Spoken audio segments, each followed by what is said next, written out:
Okay, and maybe that's also very interesting for Sierra. I think who is the one most connected to near surface problems. Okay, and I start this talk with a slide or with a figure from the I think 18th century. That so which shows how people in ancient times already had an idea about renewable energy. So there's a lot of wind energy here, and there's water plays a very important role. Yes, so may it be on the surface, or maybe underground. On the surface, this water obviously also interacts with heat sources from underneath, and the heat really comes up, and you have some volcanoes and steam. So this could be really deep geothermal energy. But some of the water sources are not in direct contact with these heat sources. So if they should be really sources for geothermal energy, they would not provide that much heat, but they can be very helpful, as we will see in the next more or less 45 minutes. Okay, and I don't know if that I showed that already, but that's maybe my personal connection. So that's my hometown, Bad Schwalbach, and the Taunus Mountains, a mountain range about the same age as the Appalachians, and we have the same structural inventory, very similar landscape, and as in many Appalachian villages, there's also in this case not hot water, but very healthy water. And this guy, Tabani Montanos, he detected the mineral springs in Bad Schwalbach, and they're healthy water. But very close to Bad Schwalbach, there's a capital of the federal state of Germany of Hesse, Wiesbaden, and there is a boiling well with a temperature of 66 degrees, an artesian well coming us from a depth of very, very deep well, actually. So the water source itself is some 2,000 meters deep, but captured at only 43 meters depth, and the water is really very hot and can be used for for spa applications as well. And this well was already known from the for the Romans, so that was one reason for them. They really liked hot water, at least in the cold of the north of Germany, and not being in Italy, so they tried to keep warm with hot springs. And so Aquis Mattiaci, that was the name of Wiesbaden in Roman times. It was founded because of the hot springs that exist there, very close to my hometown. Okay, so what is the role of geo?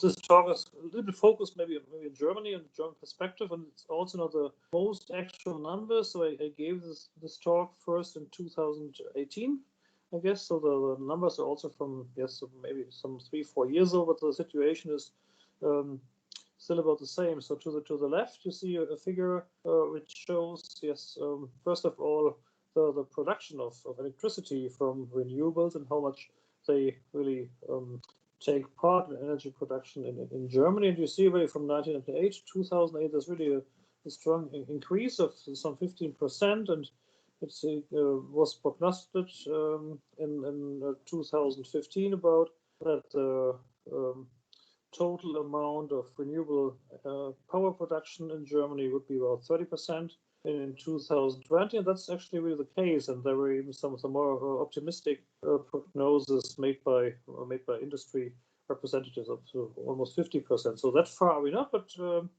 in terms of electricity, it looks quite good, in particular for photovoltaic and also for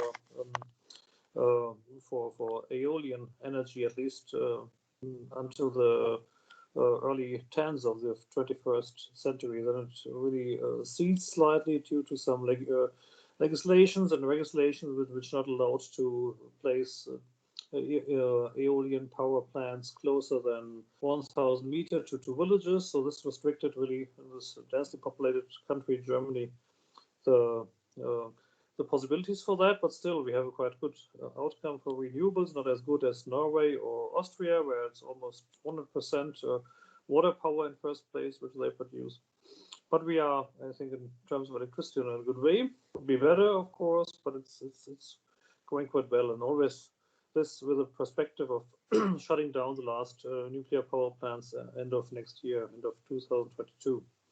It doesn't look that promising. The second important sector of energy production, so heat. So in terms of heat, we are not as far. So we should get much closer. And I talked very often during the last weeks about Munich, where they want to have all heat produced for the city produced from geothermal energy until 2040. So within only the next 20 years, and they're really on a good way. But if you look at Germany in general, so there is a quite steep curve, but on a very low level. So we should be at 14%, but we are not. So that is the idea. So, and even more optimistic ideas from the industry of some 25%, but then we are really far away. And this is really the point we should stress, and that's maybe probably also the main point of the presentation of tonight.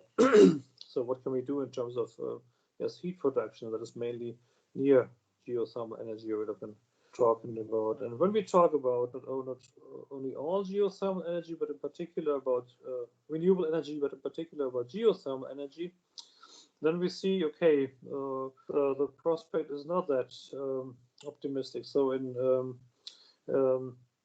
2008, we had only 0.06% of the electricity produced by in the entire republic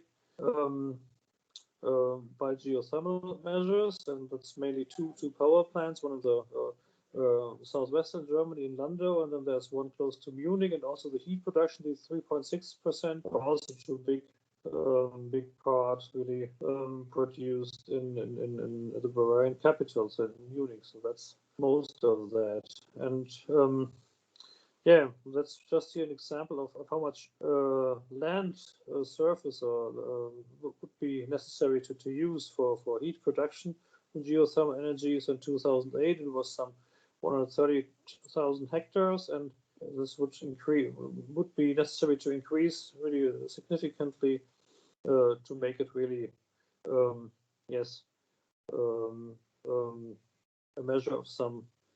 And at that time, these 3.6% were 4.6 billion kilowatt hours, and this should really increase by a tenfold to make it in 2020, what is not the case. And but you see, the surface demand is not as high as for other heat producing plants, for example coal or gas or whatsoever. So geothermal energy in general doesn't need that much space. But okay, what is near surface geothermal energy? And we should maybe look back at what we have talked about also during the last weeks, and we mainly talked about deep geothermal energy, which is used for heat, electricity production, which goes pretty down below, yes, some 400 meters. So here's maybe kind of a threshold. So here at 400 meters, we could say here is all that is near surface. Yeah. And the rest of it, that's deep geothermal. Okay, and there we can of course distinguish between yes, where we use faults, so in terms of and we produce water what exists down there, so to make hydrothermal energy, or we produce our own fracture system to make it petrothermal enhanced or hot dry rock or whatsoever. And of course we can do this also a little bit higher up in the crust. Then of course we do not have that high temperatures to produce electricity, but we still can produce heat. And then we have all these near surface measures, so where we have heat exchangers plus heat pump on the surface, where we have geothermal probes we will present later. So that are the two fields. I think we have talked a lot during the last weeks about deep geothermal energy, but yeah, didn't talk too much about the maybe more important point of practical use and daily business, near surface geothermal energy. Okay, and if you look only at Germany, and I think that's always transferable also to the States or to Canada. There's really you can distinguish, of course, areas which are suitable for yes, hydrothermal and petrothermal uses. So where we really could go very deep down and produce electricity and heat, and that's basically really the entire Germany could be used. But of course, you would have to go down to yes, 1,000 to 5,000 meters depth, and here in this area, which is in black, many would use deep faults for as pathways for your hot water. And here you would maybe go more for fracking. But then you can also do in all these areas, you can also do, yes, this is really true for the entire surface of Germany, and the same is true for Canada and the States. You can do always, yes, near surface geothermal energy, and you can use the different yes, media, different tools for this, which I will present in the following, which are mainly ground collectors, downhole heat exchangers, also called as geothermal probes, energy piles, which you can use in larger buildings such as skyscrapers. You can use tube well systems. You can directly use aquifers and all types of waste and secondary waters. So the only thing you have to take care of, in particular, if you talk about yes, downhole heat exchangers, then you shouldn't, and also in terms of deep geothermal energy, all areas where you have high permeability and high flow rates, where you have pollutants and aquifers, and you want to use the aquifer directly, where you have difficulties with drilling in terms of landslides and things like that. These are areas you shouldn't use, but in general, you can really use the entire, yes, subsurface area of a country to do that. That's really something very nice. And I just want to give you an example from southeastern Germany, from Saxonia, the city of Riesa, where, yes, the Renewable Energy Atlas provides some numbers. And maybe the important thing is that you really have it at only 40 meters depth. Let's point that maybe out. 40 meters depth.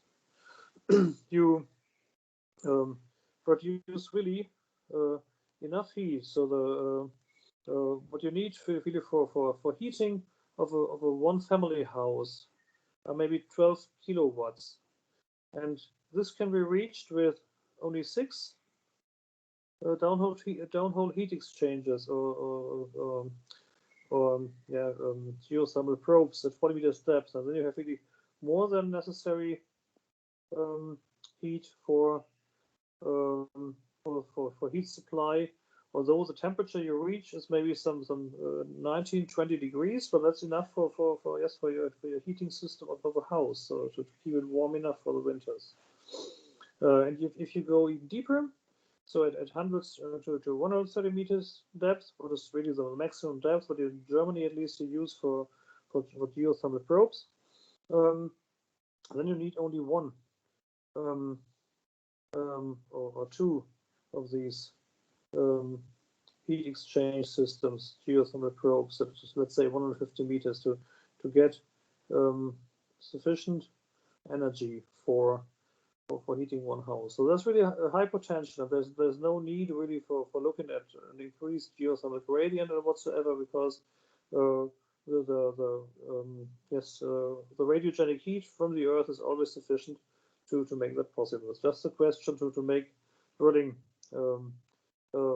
cheaper as it is nowadays. So when I talk to friends, I presented some sessions ago the story of a friend of mine who is a lawyer, who has also some good financial background. So he did that. He's also very committed to renewables and to the yes, ecological movement.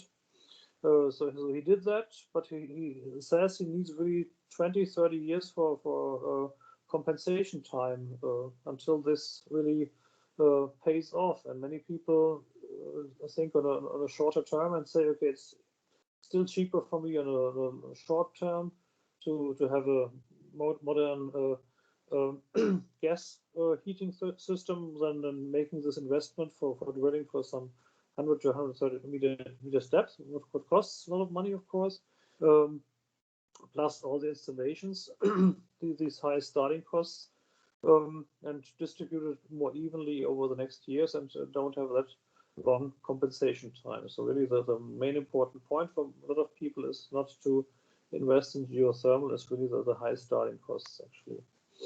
But okay, but in case you really want to go for the investment, you basically have there's two options. You can either go really into the width, as the case here with these ground heat collectors, which use really basically not so much radiogenic heat from down deep, but they really use solar heat basically. So you go maybe just below the freezing horizons or freezing horizons in the soil, and use the solar heat which is stored within the soil. So several things you have to take into account, but which are maybe also some disadvantage in this case. You really need a lawn or a big surface area where no building is or no other construction is sitting on, because you need the solar interaction with the soil to build that, and then you can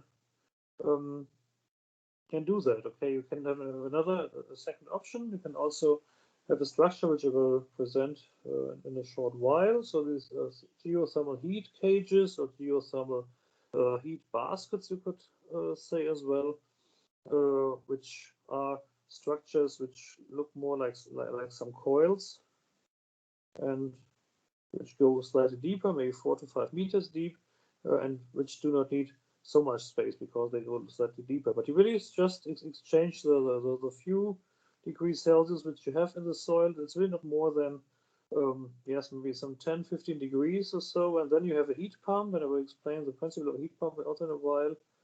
What is it? The decisive part? Okay, you need of course some electricity to run the heat pump, but then you can increase tremendously also the power output of such a system. So you have energy from the environment coming from the ground heat collector. You have the heat pump, and with that you do things like floor heating and warm water. So that is the main idea of the ground heat collector.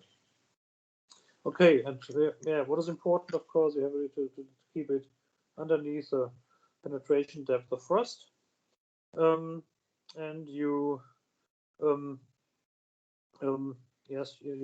need to be sure that also the medium in the tubes, may it be water or may it be some antifreeze or whatsoever, the fluid in there really can withstand also winter temperatures and things like that. And the nice thing, you can not only use it for heating in winter, you can also use it for cooling in summer. But that's also a point where I want to talk about in a while about this aspect. Okay. So Carlo, excuse me. Yeah, sure. So this near surface, is this what they use as well? This approach for district heating, or no? It's for district heating, you would go more for geothermal probes. So to Okay. get temperature slightly higher, so to get really temperatures, yes, maybe in the 40-50 degrees to distribute it slightly further. So that's really something for individual usage. So for district heating, you don't need too high temperatures, so you don't have to really go as it was in former times up to 100 degrees, but you should reach some 40-50 degrees. Of course, you could use the heat pump as well, but you should also start then with a slightly higher temperature, not to make it inefficient. So that's really something for private purposes in first place. I see. Okay. And then if you can just back to the illustration, the page before that. So you still have to drill down and then to bring the heat, of course. But Yes, that is what you mean. This part here. yeah, Okay. yeah, Okay. yeah. Okay. Just see, I didn't translate that. Okay. Okay. That's the second option. So this is what I will talk about in a while. So that's one of these deep heat exchangers, or as also called geothermal probe. So that's an alternative system. You can combine both of them, but you can Oh, also okay. leave it off. So the point is really you have a surface area where you collect the heat from with this tubing Right. system. Yeah, Yeah, so so the that's what. tubing system for near surface is is what you have here, the ones that applied horizontally, right? Exactly. Yeah. Okay, Of course. and with the depth of 80 to 160 meters. Okay. But that's then this geothermal probe that I should have translated, that I always forgot to do. Okay. But that's another point I will talk a little bit later. Okay, but of course you can do this with this. When you have, for example, a school building with a sporting area and a football field or so, then you can also, of course, equip the football field with these tubes and can then also heat the school building, for example. So when you have really a high surface area, then you can also heat a bigger surface area. There are some examples for that schools do that with this heating system. Does it answer the question mainly? Yes. Okay. Yes. And Okay. thank you. Yeah. Okay. I kind of missed the part where you said you can combine both horizontal and vertical Yeah. applications. Okay, but I will come back to the vertical as well in a while. Okay. So okay, of course, nothing is perfect, and that's also the case for this horizontal heat exchangers. Okay, and one point is, of course, that you really need a lot of area for this, that you have to take care of freezing, that you are not too superficial. No, and you also, of course, what you do is you really withdraw heat from the ground when you use this heating system. And then you could even freeze the entire ground and then kill basically the entire system. And then what you also want to avoid is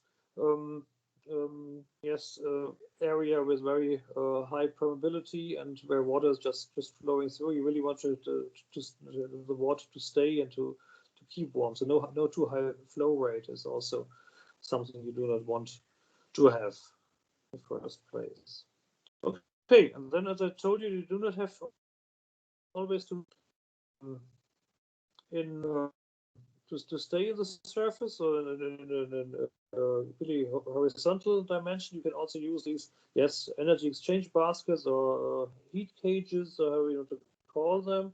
So they really also go into the depths. So they can be really. So this is a very small one. So maybe if you look at the people in the background, they're maybe maybe 5-6 feet or whatsoever. So this is maybe meter 50 or a smaller one of them. But they depending on size, they really provide quite a high output of energy. 2 kilowatts is not too bad. So if you say, okay, you want to have 12 kilowatts, I would have the need for 6 of them to install them to get enough heat for heating a one single family house. So this would be one option. Okay, maybe something that is more of more imagination and maybe something that allows you to think bigger are structures which do both, which combine foundation purposes and energy or thermoactive purposes are so-called energy piles, for example. So I just go one slide further. So you have, in this case, okay, it's always about heat exchange. So you have a tube which brings cold water down, which is heated up at depth, and where the pile itself and the soil around acts as heat exchanger, and then you get warm water up. So you have some reinforcement in the pile, and you have the tubing system, and get the material up. And if you think about the dimension, so then just go one slide for 2 slides further. So there's, for example, in Frankfurt, the first skyscraper which was equipped with that, and nowadays there are some more of them, with the so-called Mine Tower, where the regional broadcasting station is situated at. So therefore, there's a very prominent antenna on top, and there you see one of these.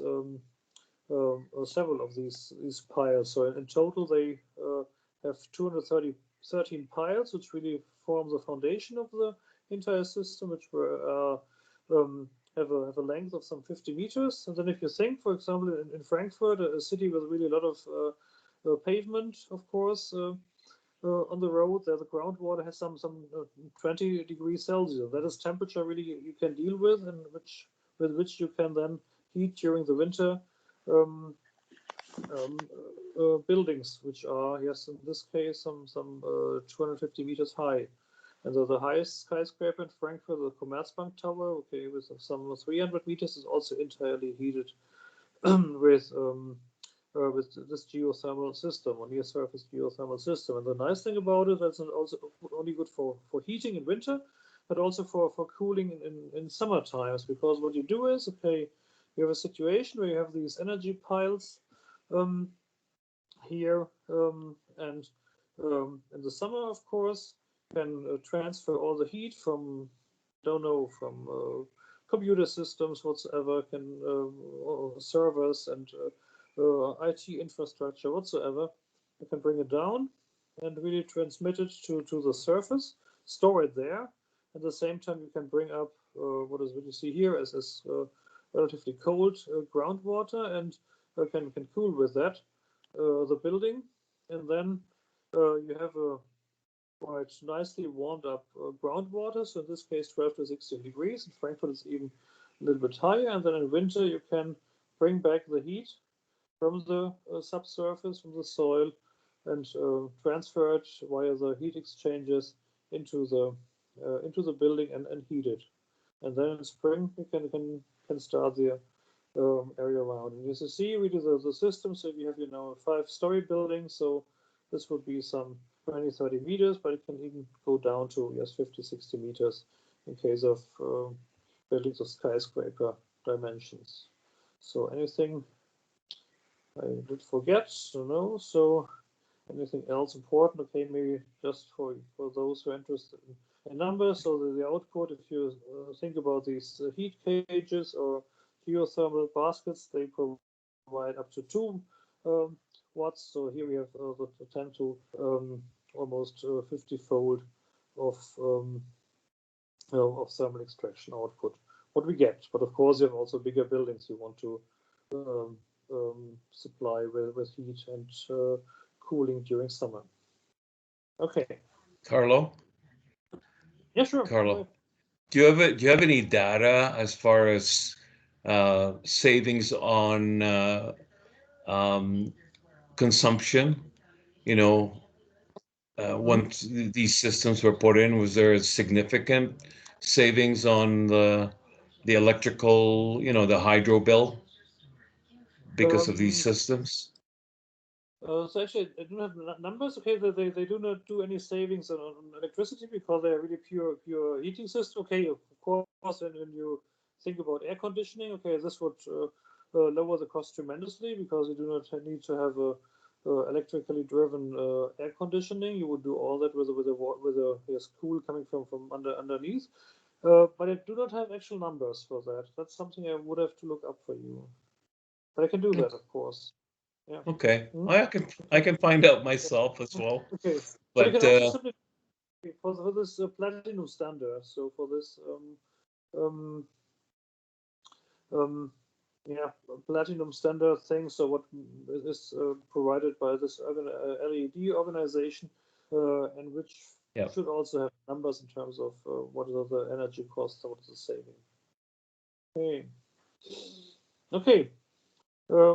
And now talking about what I already started with, or Alex, when you asked about the combination of this ground collector system with more vertical systems, those would be these geothermal probes, and which are basically, yes, very similar to this loop or closed loop system we were talking about when we were talking about yes, deep-seated or deep geothermal energy. This Evener, I think, was the name of the company. When you really basically do the same, where you have maybe 1 or 2 wells, so you can combine these 2 loops also in one, so that you really allow the cold water really traveling on the outside of the system at depth, and then in the inner ring you allow the hot water or warmer water to come up. Um, one thing I thought about when we were talking about this these large systems, these large deep-seated systems, and we were wondering why people didn't think earlier about it. And I think one disadvantage of such a system is that the heat exchange interface or wall is not very big. So when you compare these two systems, so when you have a deep geothermal system with fracking and so on, then you allow the water really to travel through a large area. So the individual faults and fractures, they have a high surface area, and this gives a high heat exchange, of course, and a higher temperature of the water. If you have a smaller system only with a tubing, which is the interface for interaction with the wall rock and for heat exchange, this doesn't give that much output. Of course, you're on the safer side because you know where the water is traveling to, but you have the problem with the casing may fail, and you have the problem that the heat exchange is not as efficient as with a bigger system. But that doesn't count for these near surface systems, so they would never do any fracking, and I think that it's quite an ideal case. And from here on, so the surface area is about the same as for the ground collectors. So you have a heat pump, which adds to this 75%. Okay, this should be a 25 actually. So 25% external heat. That's something I have to change later on in the presentation. So 25% external heat energy. What is the energy really necessary to drive the heat pump and for increase of the output what you get from the ground? And then you have, of course, a two-circle system. You have a primary circle which really deals with the environmental geothermal energy, and then you have a secondary cycle where heat is exchanged and the heating energy is really traveling from the primary cycle and the heat pump to the secondary cycle, which yields the heating of the ground floor and things like that. Okay, so what are we possible to get out of it? Okay, so you remember these 80 kilowatts that we might get out of the energy pile, so that is not as efficient maybe, but also we have an individual system and not many energy piles. So here we get yes, up to 30 kilowatts, what is of course not the case for one family houses. There you get maybe some 13 kilowatts out of such a system.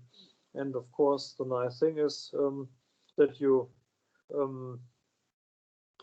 yes, do not only have the possibility to heat the building, but you can also use the groundwater as a heat sink and can then yes relive your system with the warmth that you store during summertime underground. So it's a very nice thing, but of course you have to be careful again with the media you're talking about. So we have to look, are we dealing with a dry sand where you maybe have not that much possibility to exchange heat with, versus a wet sill where of course heat is transported much easier, or warmth is transported much easier due to the presence of water. Okay. Anything important here? Okay, so yeah, any question? I just want to add, this new geothermal facility in northwest Calgary, northwest Alberta. They're also proposing what you're proposing here is any excess energy produced by the plant, they can send out to the nearby neighborhoods, and therefore those neighborhoods will have access to quote unquote green energy for heating their homes, as well. They're looking at selling the energy to the nearby industrial center, where there's small businesses. I think what you're talking about here, yeah, is fairly interesting, because it supports the commitment for low emissions by 2030, 2050 initiatives. Exactly. Yeah. So this really can contribute to, yeah, to use all kinds of energy or warmth, whatever you get. And that's something I want to point out at the end of the talk. This doesn't necessarily have to be the heat only coming from the radiogenic heat from underneath. It can be, as with these ground collectors, the solar heat stored in the soil. It can be any heat from IT infrastructure. It can be heat from tunnel systems. It can be metro stations. It could be a lot of things. Everything what produces warm water basically could be taken into account, and aquifers and things like that. So I will bring some examples for that as well in the next 10-15 minutes. And the question, of course, always how deep do you want to go? And if you have a usual one-family house or a residence building, you wouldn't, at least in Germany, probably never go deeper than 100 meters. Okay, then you get also into some trouble with some legislation. So mining legislation. So in Switzerland, for example, it's much easier to go down to 300 meters without any great problem. And then, of course, you get a higher output, because then we do not talk about solar energy stored underground, but really we talk about geothermal energy, radiogenic heat, and then we can calculate with these 3 degrees Celsius per 100 meters, and then you really get much more warmth, better than heat, I guess, out of the soil. And then something you have to take into account, of course, is what I say here: recommended distance. That's the distance between the production and the reinjection well. So they shouldn't be too close to each other, so that the reinjection well with the colder water doesn't cool down the production well. So 6 to 10 meters. So those are not millimeters. So the meters should be the distance between both the wells. Okay. And of course, when you compare it to these horizontal ground heat collector systems, you do not need that much amount of land, of course, and it's also more efficient. So as deeper you go and as more you deal really with geothermal heat, then things get really much more efficient. And I just want to bring, basically I want to talk a little bit about the Nettebad in the next slide. So that is a quite famous example here for Germany, which is geothermally heated. And those two examples here for deep geothermal or relatively deep geothermal application is in northeastern Germany, the geothermal probe Prenzlau, which works quite nicely. So the municipality of Prenzlau also provides some very nice information. Unfortunately, all the links I give here are only in German, and I was looking for some English sources, but they do not exist. But here in Prenzlau, it works really quite well. So you really get quite nice output, even without a heat pump, 150 kilowatt. So, and with a heat pump, 520 kilowatts. So this is really a high amount. So this really is sufficient for heating almost 500 one family houses. And they tried something similar at the University of Aachen. Then they built a general building. I think there's a library in, and some restaurants and whatsoever. So space for the students and things like that. And there they really also wanted to produce with a similar project as Bernd, for example, explained in our interview session, with a well 2,500 meter deep and temperatures up to 100 degrees Celsius. They really wanted to heat this building with. I don't know if they really also wanted to go for electricity, because it should be the realm where you could do that, but it wasn't realized. I did not yet find out why, so I have to read further maybe, and there's the source for that, the Wikipedia source, but they stopped that, so it didn't pay off finally. And what actually paid off? Excuse me, can I ask a question? It's Kim. Sure. Just on that, do you have any examples, or are you aware of any that are used for greenhouse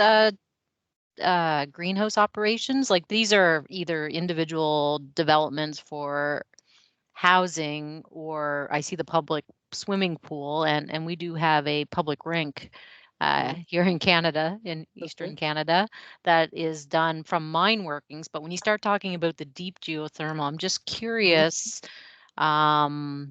in terms of relations to greenhouses, just what kind of depth, or if you've come across any examples of something that would be comparable. There are a lot. I didn't look those up, but I know in Vienna, for example, there they use geothermal energy for greenhousing a lot. Of course, in Iceland, I know a lot of examples. The famous bananas from this Reykjanes areas in the southwestern. Reykjanes is, I think, the town where they grow in greenhouses their own bananas, which do not taste too good. I tried them and they were expensive, but they are really Icelandic bananas. So those are, I think, the most famous greenhousing examples of greenhouses run with geothermal energy. Okay, in this case, it's not that complicated because they have really the geothermal gradient necessary. But I would recommend looking in Vienna. I think that they do a lot with greenhousing also in terms of geothermal greenhousing. Yeah, that's what I know. But I didn't include any examples in the presentation. I should do that, of course. And I will look something up for you, if you like. Okay. Sure. Thanks. I very much appreciate that. That's also one purpose of our sessions to find out what is your interest in, so I can look things up later on. Yeah, and I'm mostly interested to understand what depth they found the most in terms of the geothermal gradient, which one was the most appropriate depth, because when I hear mid-depth geothermal, I'm not 100% sure what that range is, and it will vary based on the geology. So I'm very curious to see how deep they went to consider it mid or deep geothermal. So mid usually means something between some 300 down to 1,000 meters usually. But for greenhousing, you wouldn't need so much. So whenever you combine things with a heat pump, then a usual geothermal probe plus a heat pump should be sufficient for vegetable growth and things like that in greenhousing. So for reaching up to some 30-35 degrees, this would always work with near surface geothermal energy. So this should be possible anywhere. Hey Kim, it's Alex. Yeah, sure. I'm gonna see if there's any geothermal studies done in Eastern Canada, because I know the Canadian Geological Society did a similar work or study here in Alberta, where it's the Western Canadian sedimentary basin, and it's very interesting because they've done studies identifying the different depths and the different temperatures. So I'll dig into that for you, and if I find anything, I'll send it to you. Great. Yeah, that's great. We have had a assessment of geothermal resource in Nova Scotia from a geological perspective, but not from plant design, depth, that kind of thing. Like there's some generic information, so we're kind of into the next steps on the economics and stuff. So just curious from that perspective. Yeah. I find that as I'm going through in this project or this program, that you're piecing so much information from the geographical to the commercial to what you're saying now is the greenhouse designs. So it's really interesting, right? And okay, I gotta jump off to another meeting, but excellent presentation, Carlos. Thank you. Looking forward to the next week. Okay, ciao, bye. The presentation is also in the folder, so you will find it there. Oh, okay, thank you. Take care, everyone. Stay safe. Bye. Okay, so I may have to show things not to steal all your time. Okay. But I want to present this example from the Nettebad, so in northwestern Germany, so where they really were thinking also about yes, a geothermal probe, quite deep, 820 meters. So was the idea, and to get a power output of some 75 kilowatts.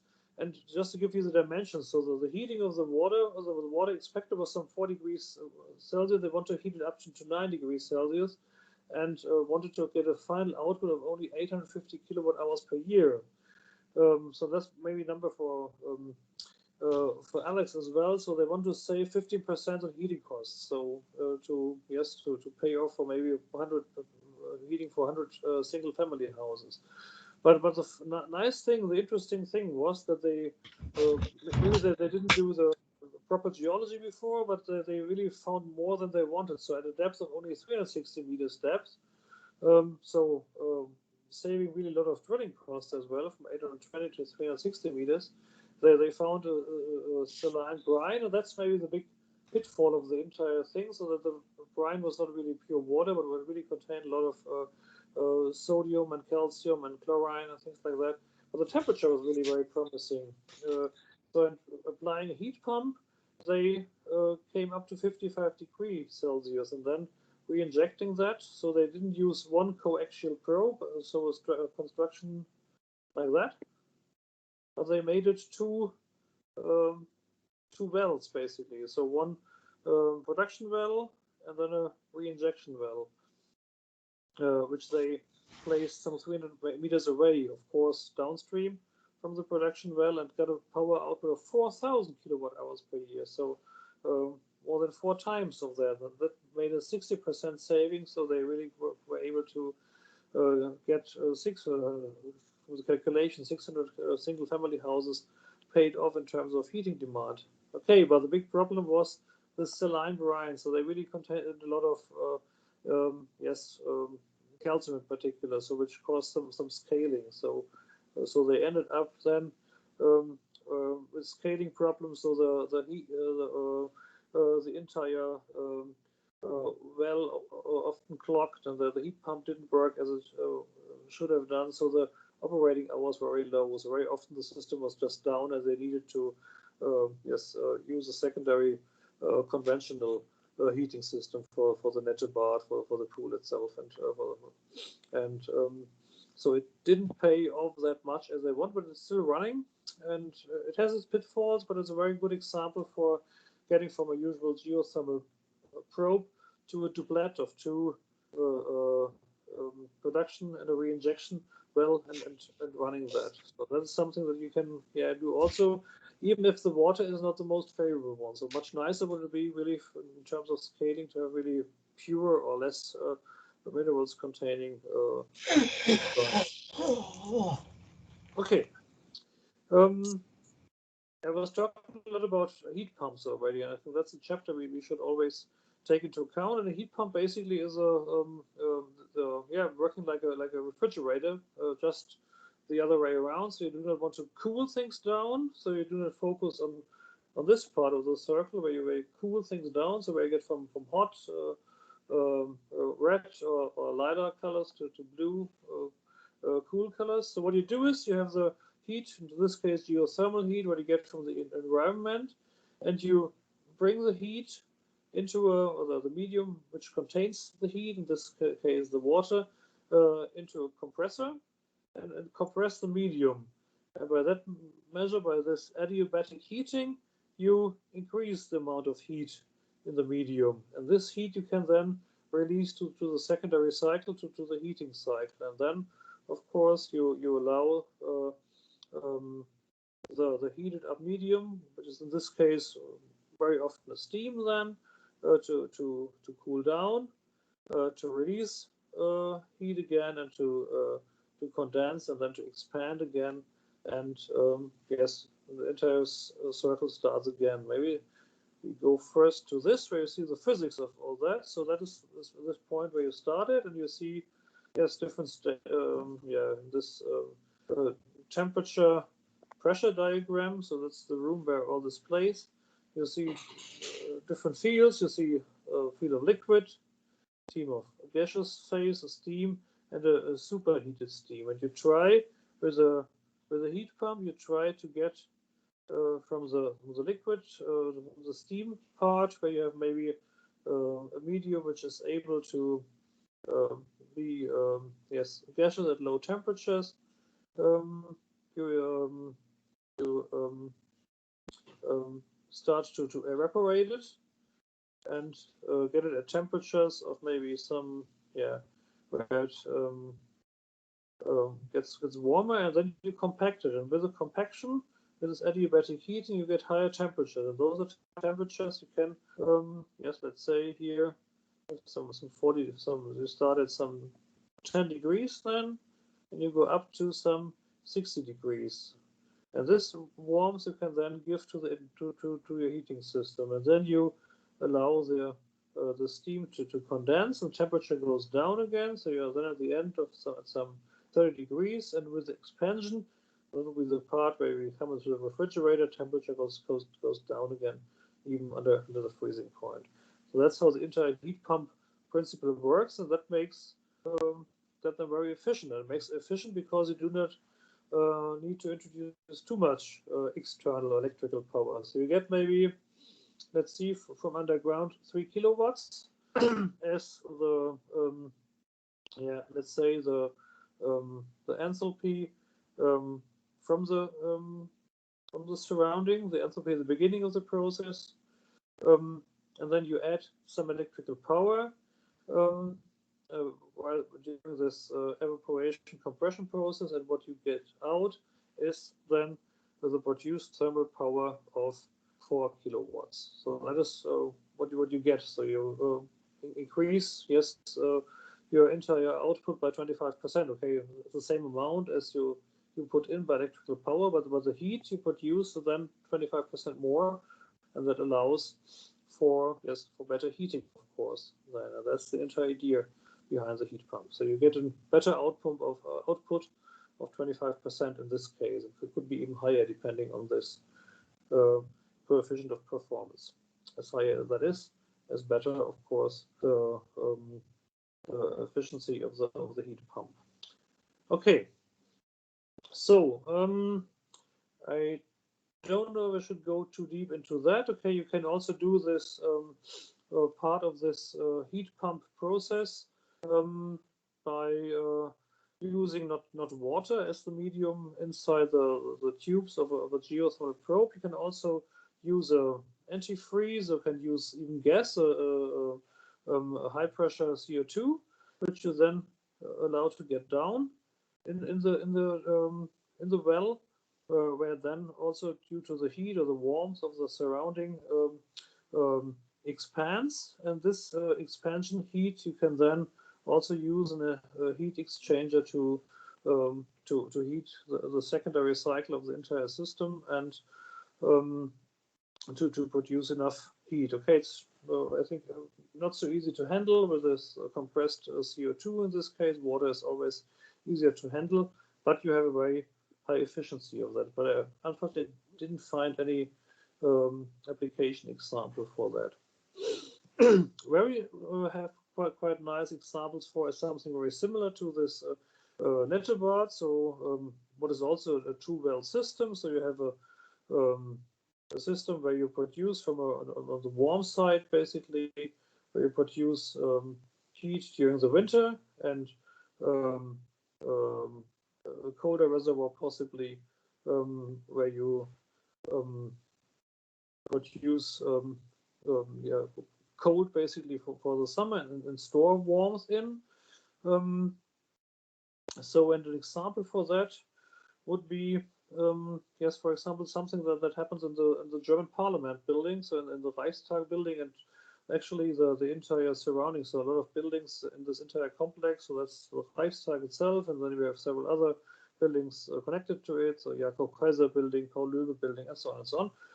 So an entire complex where this is basically done, and where we have a very nice example for combination of different types of heat production. So we have, first of all, we have two aquifers. So deeper aquifer, where we can store heat in. All the heat which comes from any IT installation in the entire system is stored down here, which is then produced during winter for heating of the building complex, together with, in case we need more heat, which is then comes from a combined heating and power plant, where you use, of course, not the geothermal heat, but for example, vegetable oil is used here. So you have a not biogas, but bio oil, you could say, for use, and this is produced then for producing heat and power. And during summer, when you need cooling, then you use a second aquifer with a less some energy stored in. Okay, we always talk only about some degree Celsius difference, so the numbers I can show you in the next slide. So the heat storage happens to have, okay, exactly. So here we have aquifer numbers of 90 degrees Celsius in the lower aquifer. In the upper aquifer, we have 6 to 10 degrees Celsius.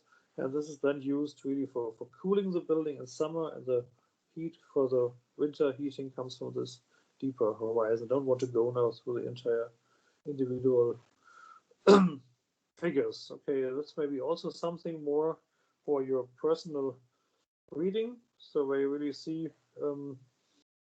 also the numbers, maybe something also interesting for Alex when he goes through it. Okay, don't have monies in terms of number, but you see what you get out or what you get as plus, what you also could turn to money. 280 megawatt hours per year is then the balance. So due to the stored heat, there's some 2,650 megawatt hours in the heat storage, what is really sufficient for winter heating, as you see. And the same is true also for the cooling, although of course the energy amount stored is not that high.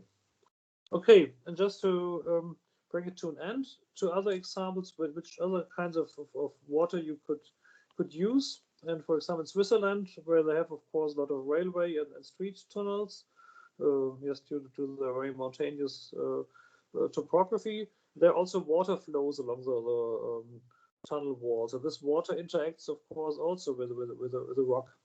And although temperatures are not very high, we are in the range of 12 to maybe some 20 degrees Celsius, always depending, of course, also on the discharge of water, what we have, and the length and depth, and so on.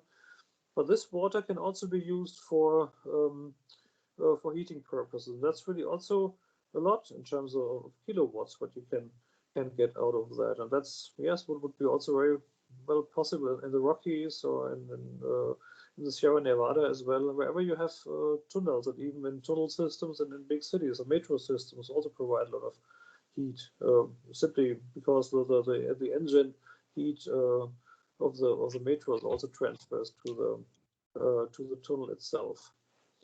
And then, as a final example, even the Olympic Games in Beijing in 2008, a very nice example for the use of geothermal powers. There, the cooling and heating of the entire Olympic Village was done, at least for these 42 very high buildings, so 6 to 9 stories, were they high, and there not any water from depth was used, but waste and rainwater basically was collected and then stored in a similar system as underneath the Reichstag building for heating and cooling, and this was part of the entire Green Olympics initiative for the Olympic Games in 2008. Okay, so what you should take home from our session tonight or today for you was, okay, that geothermal energy is baseload capable. That is particularly true for power production from very deep systems. But if you think about just baseload as heat, then the entire, also the near surface, is also kind of a baseload, in particular because it is available everywhere. And down to 400 meters, we talk about near surface geothermal energy. So some of these geothermal probes, as they're used in Switzerland, down to 300 meters, are well near surface energy, geothermal energy sources. Okay, we use relatively low temperatures We do not need to really go down to supercritical magma whatsoever temperatures. Some 10 to 20 degrees are very well suitable, in particular if we combine things with heat pumps. And we have a whole bunch of media. So we have ground heat collectors. We're talking about energy piles, geothermal probes. The example of the Reichstag showed how aquifers are used directly. And this example also showed how the vegetable oil in this case was used with a combined heat and power plant. And it can always be combined very well with solar thermal energy. Also, the heat pump could be driven by photovoltaics whatsoever. Yeah, and that's basically it. So the good message is geothermal can play an important role in energy change and can cover really a high amount of energy demand, not only in electricity, but really even more in heat. As I've shown in my very first slide, there's really a high need for heat production from other sources than fossils to get rid of all the negative effects we have with combustion of fossils. Okay, thank you very much. And I think in case you have questions, I have some minutes left. Carlo, when they're doing the heat pumps or the heat exchangers down in the ground, at what depths is your drinking water, your water table for your drinking water, and do they have to worry about that? Okay, that's that depends on the system you use, and that's something you have to take care for, of course, that you do not mix things. So, and in particular in Berlin, of course, the situation is okay. It's very good because we have a lot of aquifers, but a lot of aquifers make also the situation very complicated. I guess the aquifer you use for geothermal purposes in this case is not the same as you use for water production. So this one, let's see what is the depth of that. 50 meters, I think that's well below the aquifer you use for water production in this case. But you shouldn't mix it up too much. You have to really take care for the water you bring down and for storing. Okay, the storing in this case, heat storage is slightly below that, but you really have to be careful with that. That's right, not to mix things up. Yeah.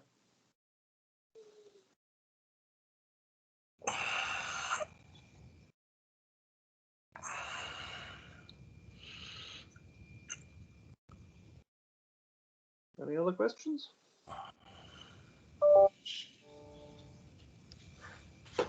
It's very interesting.